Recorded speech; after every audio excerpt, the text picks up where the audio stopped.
In 1517, the great philosopher, humanist and theologian Erasmus was in Antwerp with Peter Gillis, who was the town clerk of Antwerp, and they decided to have the leading artist of the day, Quentin Matsys, to paint their portrait, a double portrait, which they wanted to send to their great friend, Sir Thomas More, in London.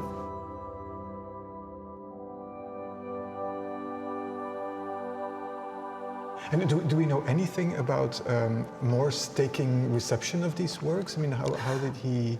He was very impatient to get them, very excited. Okay. And we know that he was in Calais, and the handover happened in Calais in September of 1517. Right. And he then was so pleased. We talked about something like the divine flutter of glory to be associated with the great Erasmus. The letter that Peter Gillis is holding is a letter from Thomas More, and the handwriting is so exact that Thomas More asked if the letter could be returned to him so he could pin it up next to the portrait and therefore double the miracle he wrote.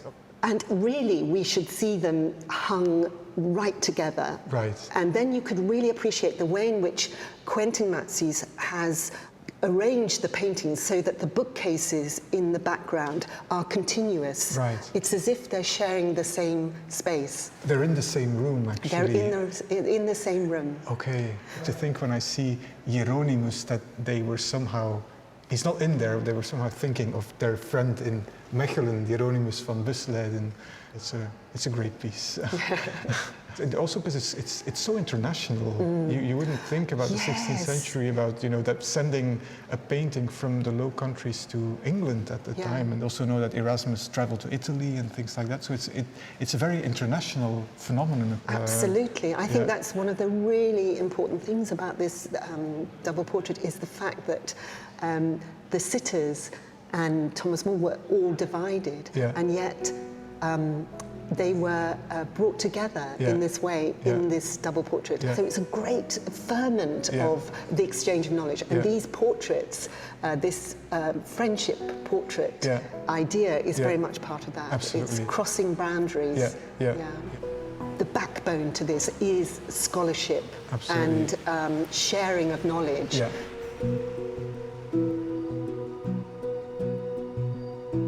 Het is ook vanuit Londen dat Thomas More verschillende reizen heeft ondernomen naar de Nederlanden.